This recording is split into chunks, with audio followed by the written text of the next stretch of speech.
The bank had already changed the locks when I pulled up to the gate. That's how I first saw it. A shiny new padlock on a rusted chain, a foreclosure notice stapled to the gatepost, and beyond the fence, 200 acres of the most abused farmland I had ever seen in my life. Dead soil, compacted, bare in places where nothing would grow, not even weeds. The drainage ditches were clogged with years of sediment. The tile lines had been neglected so long that 3 of the main outlets had completely collapsed. There was a chemical smell to the low areas that didn't belong on any farm I'd ever walked. I stood at that gate for a long time, and then I called the bank. My name is Warren Pruitt. I've been farming outside of Pratt, Kansas, since 1988. Third generation on my home place, 840 acres of dryland wheat and grain sorghum that my grandfather homesteaded in the 1920s. I know what good ground looks like. I know what beat-up ground looks like. And I know the difference between ground that's ruined and ground that just looks ruined. That difference is everything. The Halverson place, that's what everyone around here still calls it, had been farmed by the same family for 60 years before things went sideways. Gerald Halverson was a decent farmer in his prime, but his son took over in the mid-2000s and made every mistake a man can make on a piece of ground, continuous corn on ground that needed rotation. Anhydrous ammonia at double the recommended rate year after year, because he thought more nitrogen meant more yield. It doesn't. What it means is soil pH crashing, microbial life dying, organic matter burning off until the dirt is more like brown concrete than the living system it's supposed to be. He tiled some fields and didn't maintain the outlets. He ignored the drainage on the east quarter until it went saline from years of water sitting and evaporating and leaving its mineral load behind. By 2018, the yields had collapsed. What had been 180 bushel corn ground in Gerald's day was producing 90 bushels on a good year. The debt load caught up. The bank, First Consolidated Agricultural out of Wichita, foreclosed in the spring of 2019. They listed the property at $1,850 per acre, which was already well below the county average of $2,400. It sat on the market for 14 months. Nobody wanted it. I wanted it. My neighbor Dale Forsyth heard I was thinking about it and came over to my place on a Tuesday evening.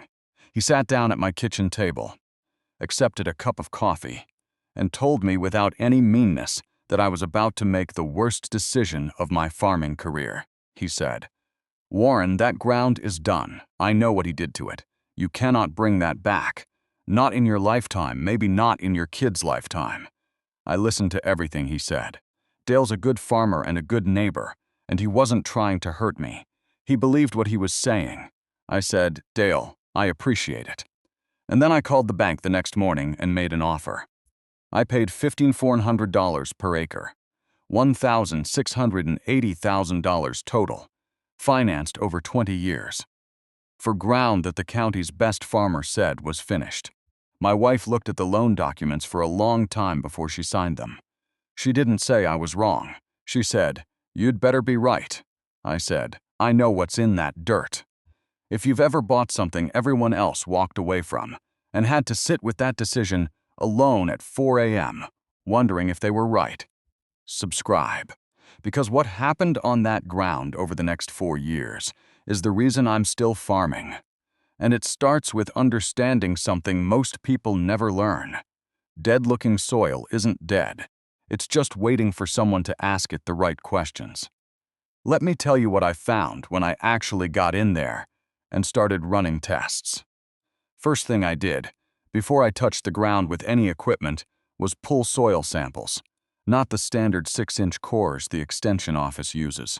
I went to 12 inches, then 24 inches, across a grid pattern, 1 sample per 5 acres across all We200, sent them to a lab in Salina that does full biological panels, not just the standard NPK. I wanted to know what was alive in that soil, not just what chemistry was in it. The results came back in 3 weeks. The news was bad in some ways. The pH on the east quarter was 5.4, way too acidic for any grain crop to perform.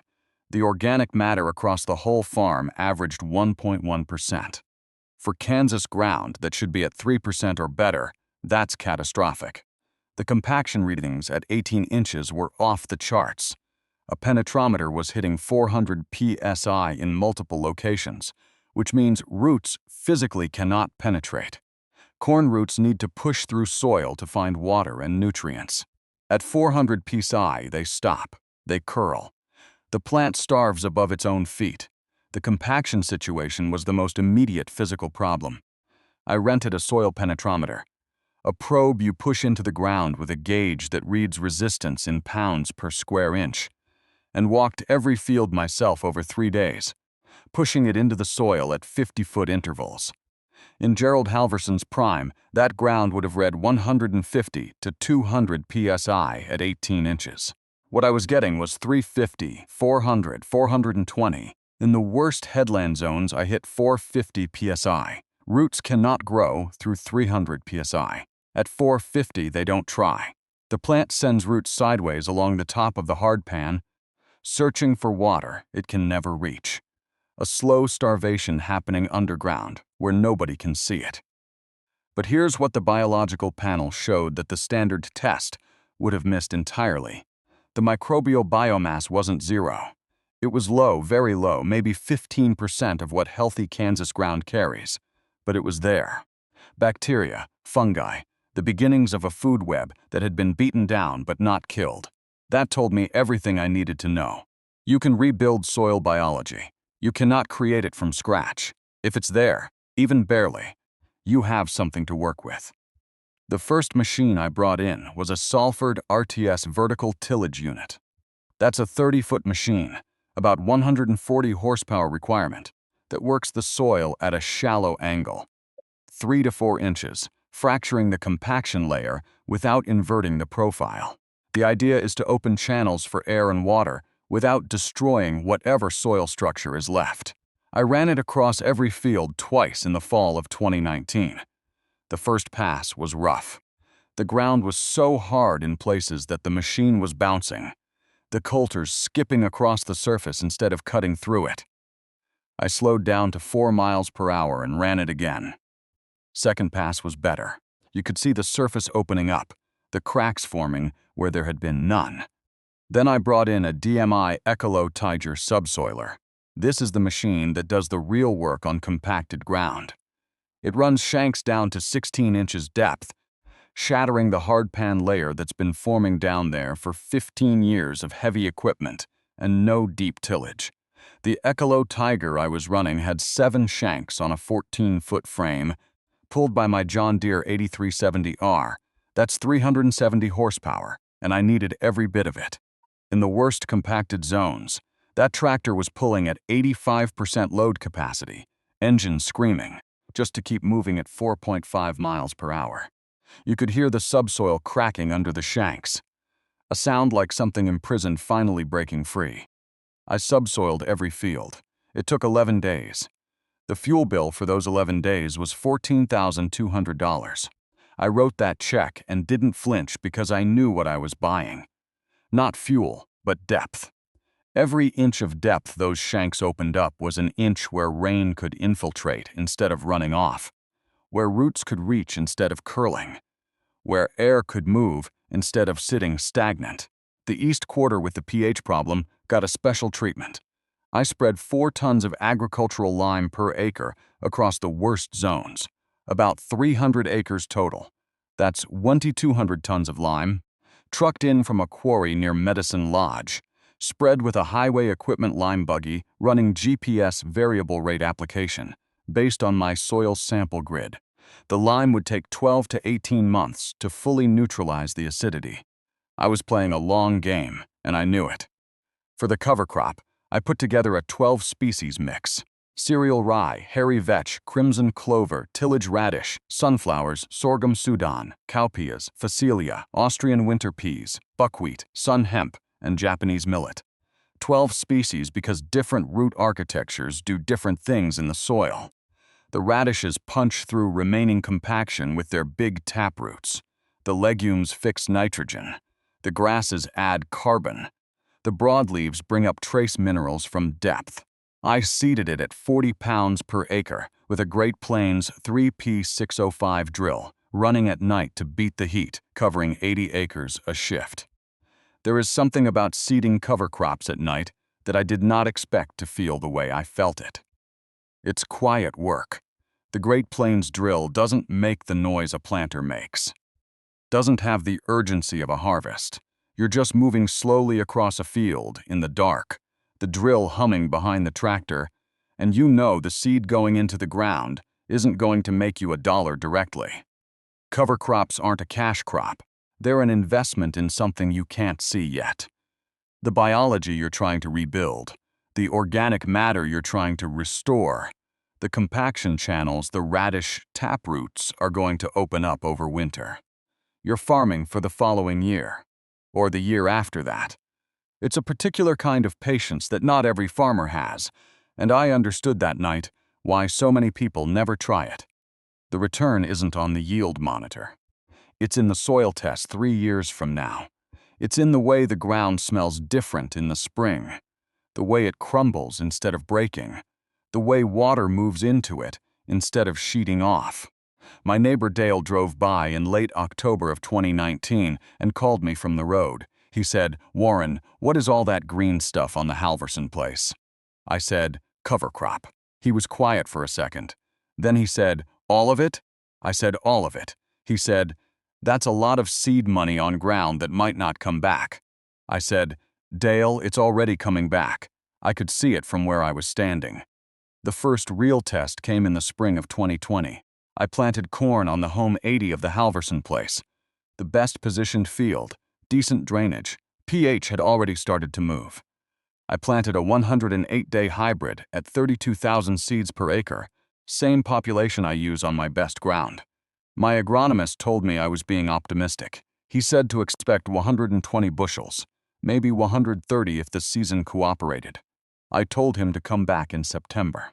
That field went 156 bushels per acre. Not my best corn, but 156 bushels on ground that had been doing 92 years earlier. My agronomist came out at harvest and walked the field and didn't say much for a while. Then he pulled up the Halverson's yield history on his laptop and showed me 2017. 88 bushels per acre on that same field. He said, "What did you do?" I said, "I asked the ground what it needed, and then I did that." By 2021, the pH on the east quarter had come up to 6.1. Still not perfect, but workable. The organic matter across the farm was averaging 1.8%, still below where I wanted it, but up 60% from where it had been. The microbial biomass had more than doubled. I planted soybeans on the east quarter that year, which was the right crop for still recovering soil. Soybeans are more pH tolerant than corn, and they'd add nitrogen through their root nodules. They went 48 bushels per acre, 48 bushels on ground Dale Forsyth had told me would never produce again in my lifetime. I didn't call Dale. That's not my style. But he drove by at harvest. He always drives by.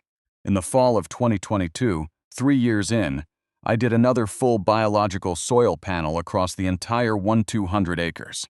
Organic matter, 2.4% average, with the best fields touching 2.8. Microbial biomass, 68% of healthy baseline, up from 15. Compaction readings, below 200 psi across 90% of the farm, within normal range for working ground. The east quarter pH, 6.6. Textbook corn and soybean ground. The drainage outlets had all been repaired or replaced. The tile system was running clean.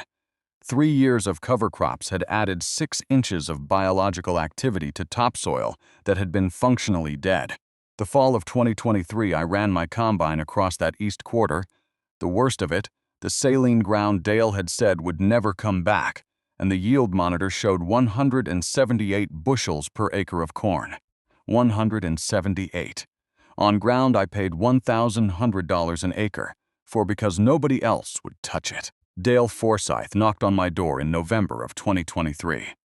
First time he'd been to my place since that Tuesday evening, when he told me I was making the worst decision of my career. He stood on the porch with his cap in his hands and he said, "Warren, I need to talk to you about your soil program. I've got some ground of my own that isn't doing what it should, and I've been watching what you've done over there, and I was wondering if you'd be willing to walk it with me." I invited him in. Sherry made coffee. I could tell by the way Dale came in, hat in hand, sitting carefully, not taking up space the way he usually does, that this had cost him something to ask. Dale Forsyth is not a man who asks for help easily. He's been farming 38 years, and he's good at it, and he knows he's good at it. The fact that he was sitting at my table with questions meant he'd been watching my results long enough and carefully enough that he couldn't explain them away anymore. That mattered to me more than the yield numbers, honestly. Not because I wanted to be right. I'd known I was right since the first soil test came back, but because Dale seeing it meant other farmers in this county might start to see it too. And that's the whole point of farming well, not to be the only one doing it, to show that it works. We sat at the same kitchen table where he'd told me that ground was finished, and I walked him through everything: the testing, the subsoiling, the lime, the cover crops, the biology, all of it. He listened for 2 hours and didn't say a word except to ask questions. Real questions, the kind a serious farmer asks. When he stood up to leave, he said, "I should have bought that ground when I had the chance." I said, "Dale, you had the same information I had." He said, "No, you had something I didn't have." I said, "What's that?" He thought about it for a second. Then he said, "You knew it wasn't finished." That's it. That's the whole lesson. Ground doesn't die easy. It's not fragile the way people think. It's been building itself for 10,000 years since the glaciers left. It takes more than one bad farmer to kill it permanently. What looks dead is usually just exhausted. What looks finished is usually just asking for something different than what it's been getting. I paid $1,400 an acre for 1,200 acres of exhausted ground. Today that ground appraises at $2,900 an acre. But I'm not selling. Why would I sell the best classroom I've ever had? If this one hit something in you, subscribe, leave a comment. Tell me about ground you've seen written off that shouldn't have been. I read everyone. See you in the field.